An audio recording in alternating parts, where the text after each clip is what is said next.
Claude Schnell, how's it going? And did you clear out your throat to make sure that the interview is in perfect tune? Well, knowing how many people follow your blogs and listen to your interviews, I wanted to make sure I sounded as good as possible. So it was just for you, my friend. Thank you. Claude Schnell, legendary keyboard player, and we all know you from Dio. How's it going with you? It's going just great. Absolutely no complaints at all. So what we got lined up coming out very soon in the Dio world? Well, as I'm sure many of your followers and listeners may have heard by now, there have been rumblings of a reunion of sorts of the original Dio backline, consisting of Viv Campbell, Jimmy Bain, Vinny Appice, and myself. And we got together for a coincidental play a few weeks ago, and what was initially just supposed to be just kind of a fun hang to see what would come of it. I mean, it had been amazingly 26 years since we had all been in the same room together. Since, of course, Viv's exit post, I guess it would have been the Sacred Heart album, was 26 amazingly quickly passing years ago. And so we got together and just to have a play for fun. And it turned out to be more than just fun. It was a lot of fun. And as chance would have it, it actually sounded quite good. I think we were all a little bit surprised at not only how good it sounded, but more importantly, how good it felt, how authentic it felt, and how familiar everything sort of seemed. It was kind of like walking through some kind of a time portal. And I mean, basically, we recaptured, I think, the vibe that we had, all those years ago. And it just seemed like an obvious next step to maybe proceed with this a little bit further. Now, Claude, nobody had difficulties learning the songs, or was it jam style that you guys went?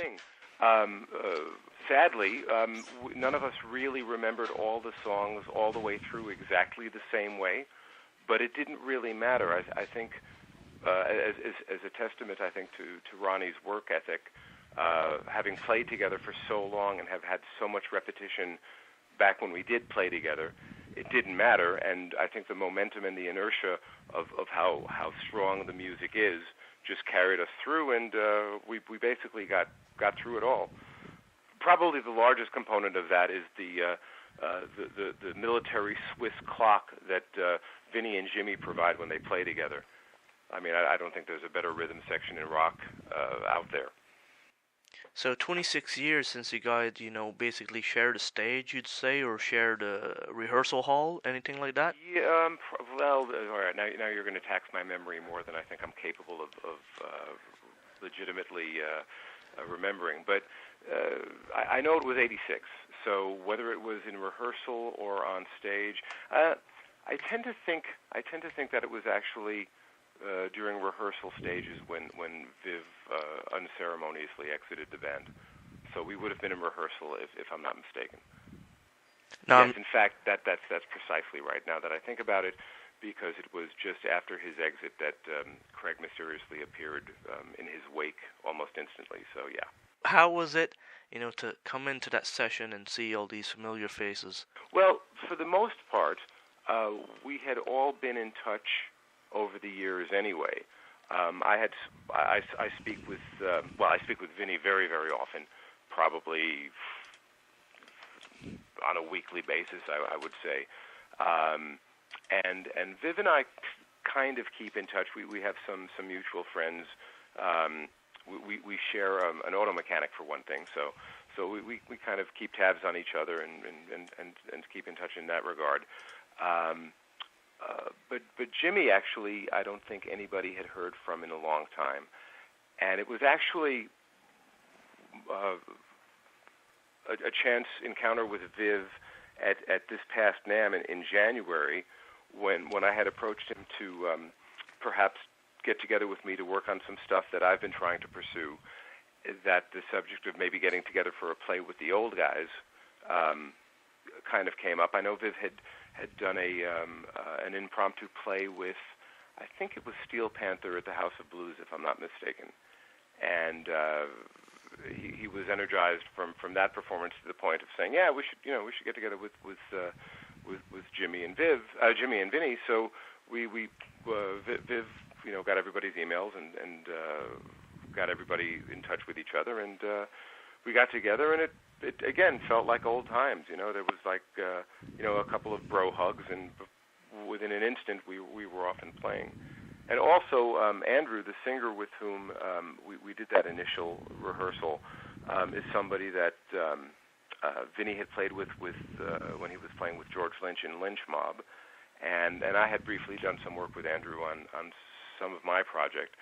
So there were very familiar faces, as you alluded to, and it felt very organic and very natural.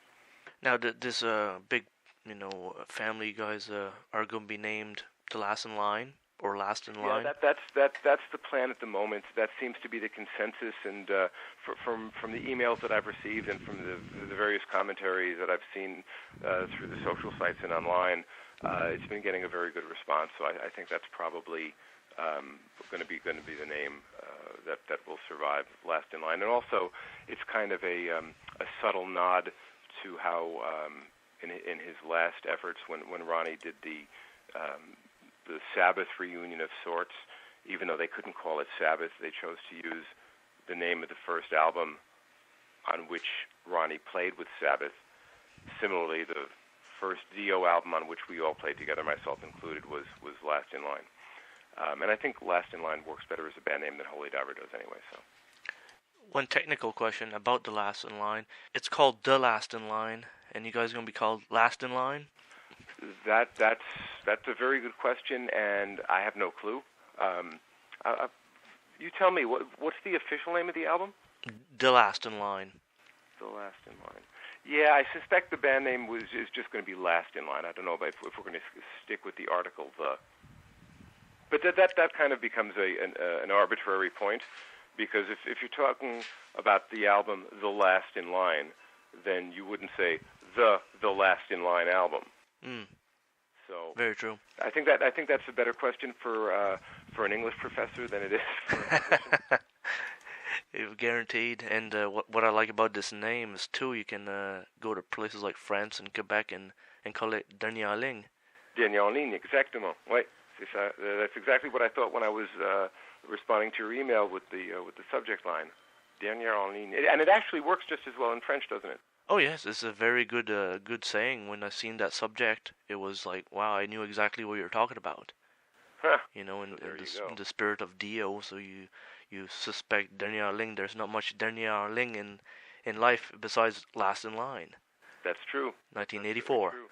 And as long as you bring up the spirit of Dio, sadly, it's a little bit, I guess, prophetic that we're speaking just a couple of days shy of the 2-year anniversary of Ronnie's tragic passing. It's going to be the 16th, which will be 2 days from now? 2 days.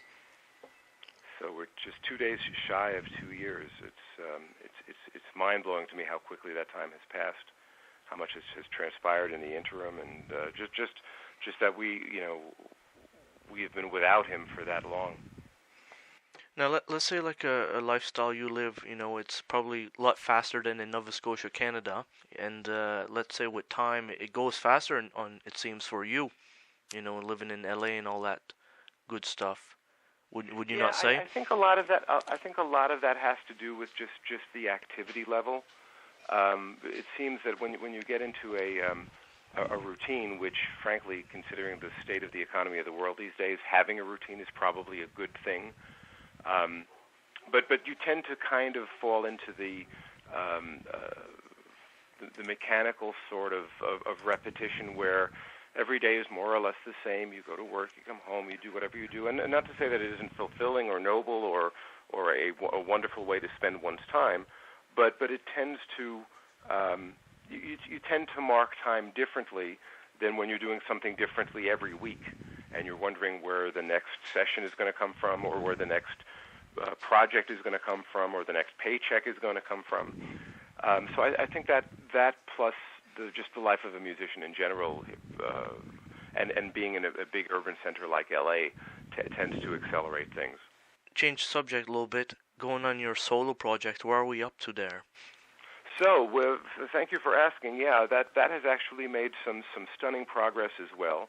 I've been working with a singer for, I think it's about 6, perhaps 7 months now, a young guy by the name of Joe Muscatello, who was a relative unknown, but he came to me through a very, very prestigious vocal coach, the guy who actually was coaching Adam Levine of, is it Maroon 5, if I'm not mistaken?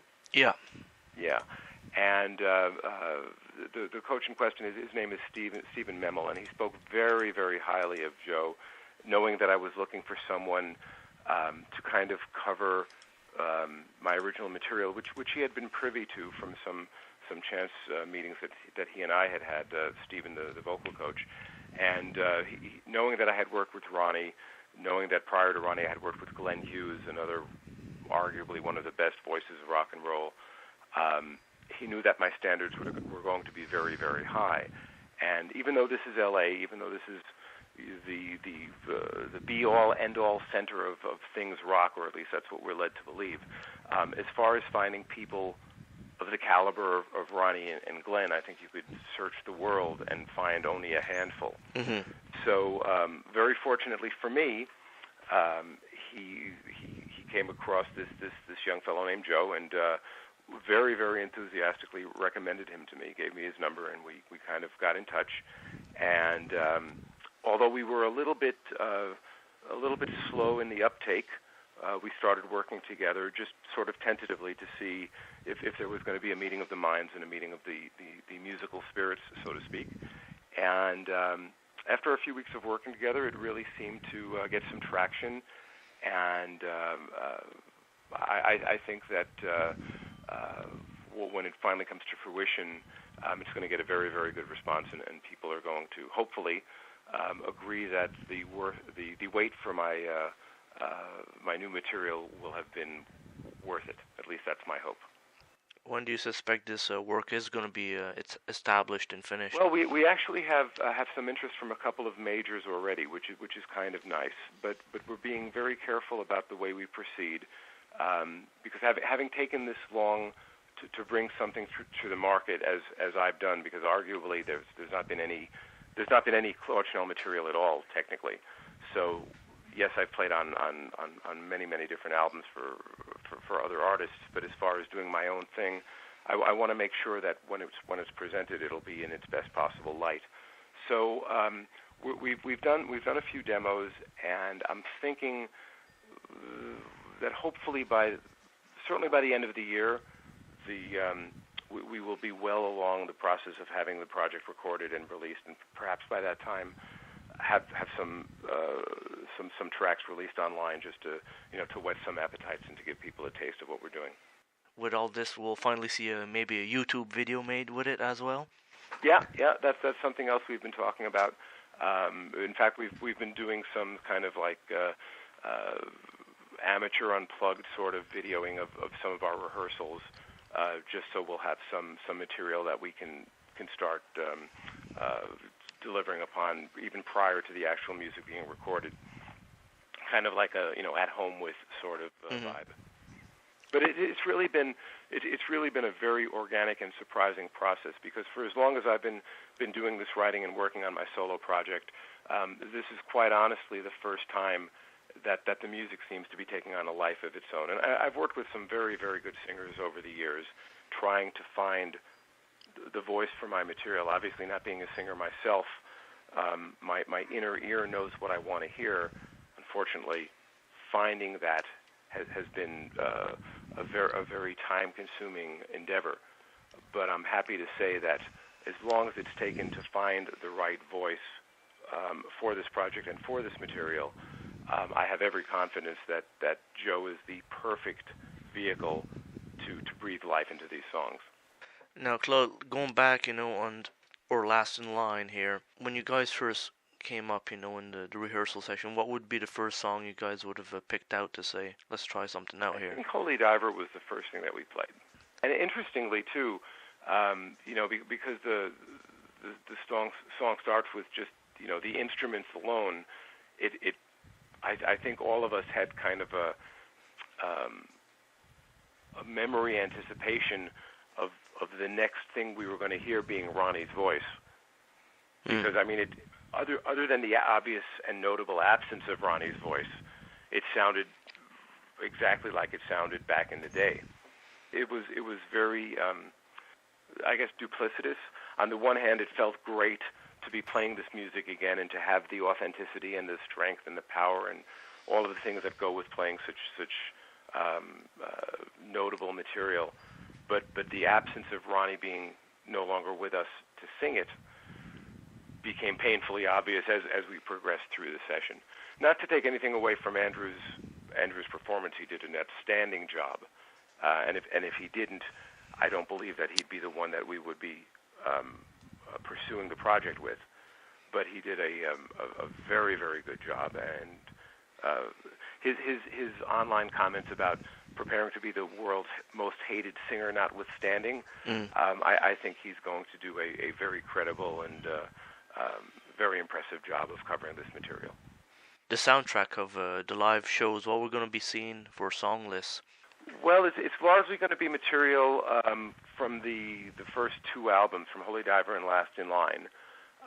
There may be some kinds of exceptions, but I think certainly the albums and of course Sacred Heart, I'm sorry, the first three albums, the albums on which Viv played. I don't think we're going to be doing any material from the albums on which Craig played in the later incarnations of the band.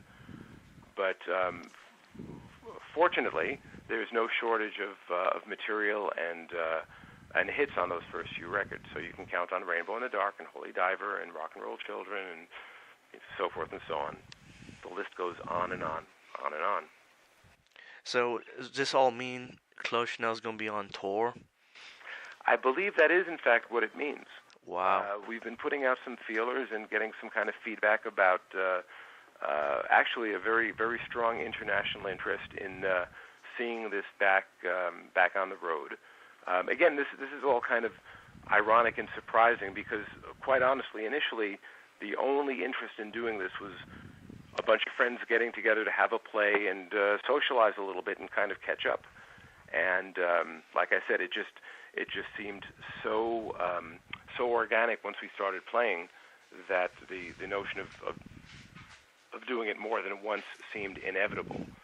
And of course, with that being considered, then it was an obvious conclusion that, well, let's see if anybody would be interested in hearing this. Needless to say, the ears that were listening within the rehearsal hall were on fire. There was an awful lot of like, hey, that sounds like that band from way back when. And I'm sure too, bringing Vivian Campbell back in this, is going to be bringing the people from the classic days, and not the Def Leppard Vivian Campbell, seeing them rock hard, with the classic Dio era.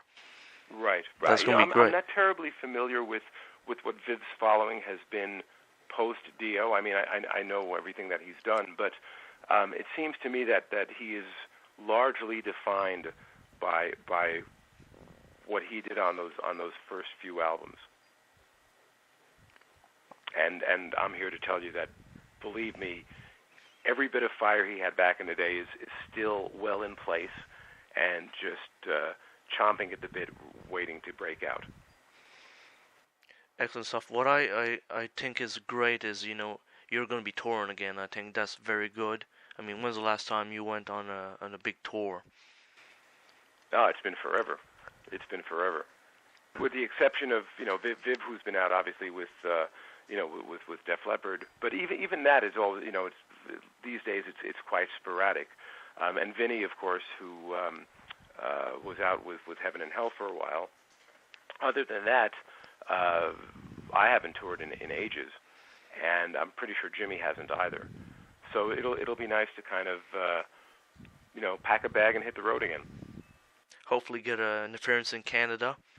I think that's probably a very safe bet. And hopefully a few places in Canada actually, which would be well, great. Considering how strong of a following Dio traditionally had in Canada, I don't think it's much of a stretch to assume that will be up in those parts. I'm very grateful for you having the interest to contact me to find out about this. And I'm also, of course, grateful to the Dio fans, the best fans in the world, who are still around and still interested in hearing us old geezers after all these years. And I'm very much looking forward to filling everyone's expectations, as I know we all are.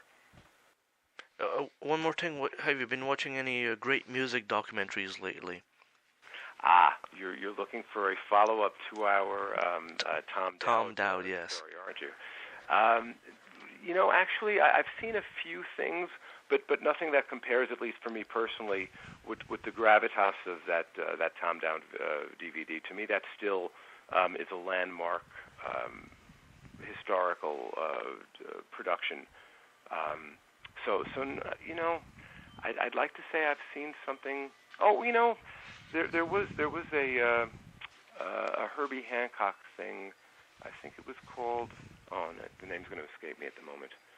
But he worked with a plethora of players, from Paul Simon to Christina Aguilera to Carlos Santana, to a bunch of different players, which was actually a very, very, very interesting. Wayne Shorter, a bunch of jazz guys. If you're looking for something and Google Herbie Hancock documentaries, you'll find something that I found very educational as well. And I guess if you're really asking for one last thing, I'd